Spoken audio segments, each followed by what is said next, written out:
You've just been told your rotator cuff tear is irreparable, that it's too far gone to ever lift your arm normally again. For a lot of people over 50, that moment feels like the door closing on independence. But what if the diagnosis isn't final anymore? In late 2025 into 2026, the story is changing, and so might your shoulder. I'm Dr. Dan, orthopedic surgeon who's helped a lot of people through shoulder surgery and shoulder recovery. My job here is simple, to cut through the noise so you heal smarter. Today we're going to do part one of two-part series looking at irreparable rotator cuffs and what that really means. Again, in 2025-26, what are the options that we have in helping people over 50 regain motion, strength, and confidence? I've seen a lot of people in their 50s and 60s get told the same thing. Your tear is irreparable. Nothing more can be done. One of them, let's call her name Carol, was a retired nurse. She loved woodworking. After her tear, she couldn't even lift a small clamp with her right arm. The loss wasn't just physical, it was emotional. She told me, I just feel old now. But it wasn't age, it was injury, and the right approach gave her a real path forward. So if you're getting ready for shoulder surgery, make sure you check out my pre-op shoulder surgery checklist. It's down below in the links. It walks you through what to expect, what to ask your surgeon, and how to prepare your home before surgery so you feel confident going into that surgery. All right, let's break it down. What irreparable actually means and why that word might not be as final as it sounds. Your rotator cuff is made of 4 muscles and the tendons that wrap around the shoulder. You have, if we're looking here, we have the back of the shoulder. So this is the infraspinatus and the supraspinatus. This is the spine. So infra means below, supra means above. These muscles then come together as the tendons that create the front and top of the rotator cuff. We actually have the subscapularis that comes across and attaches to the front of the shoulder. Now there's another one called teres minor that actually comes from the back up here too. That's less important. Rarely do we ever have a problem with the teres minor.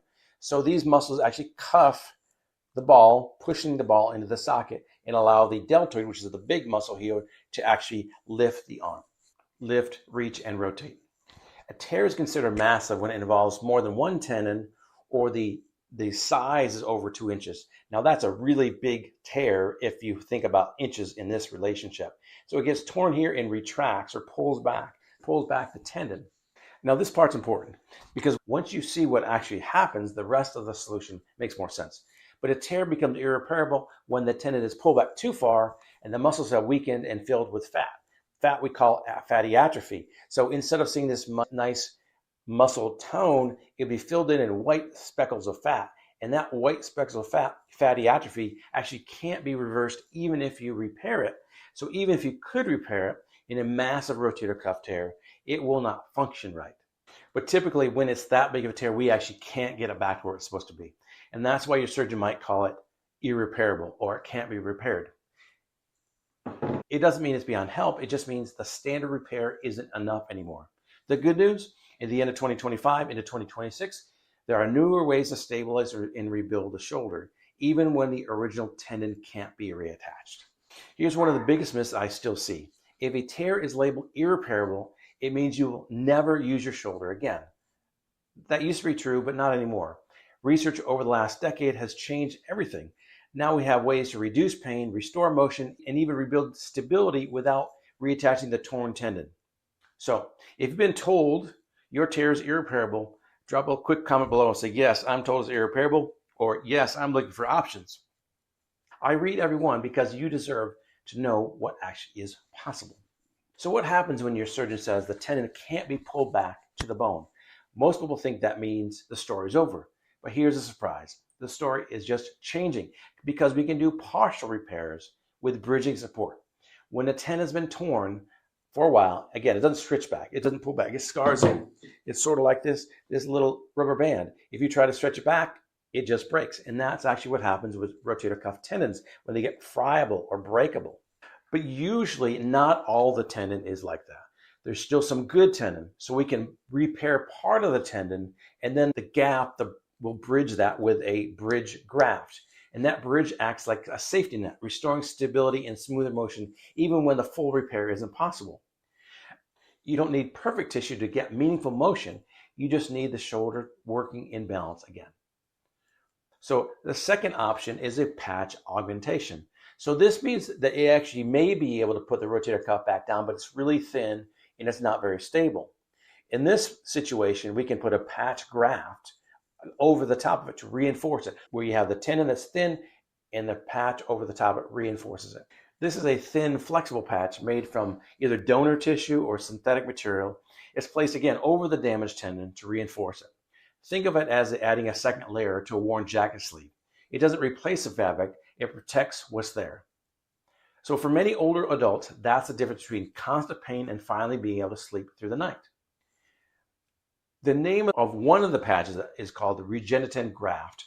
I actually did a video on that specifically.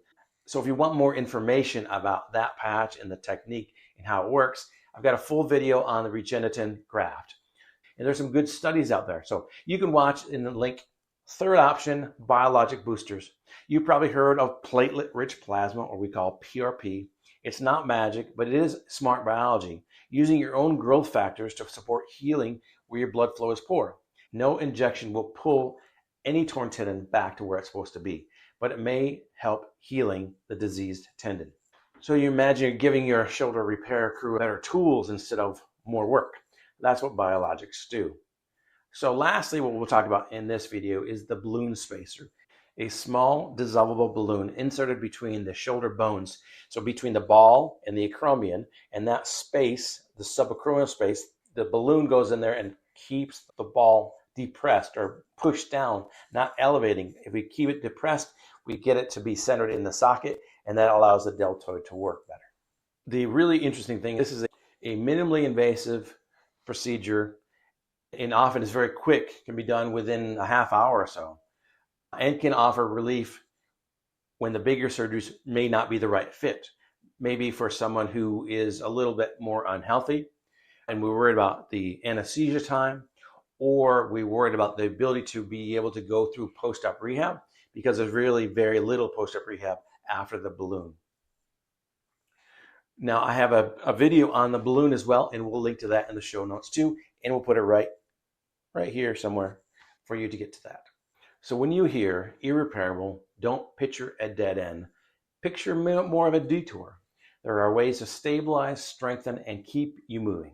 So what happens next if you go through one of these newer procedures?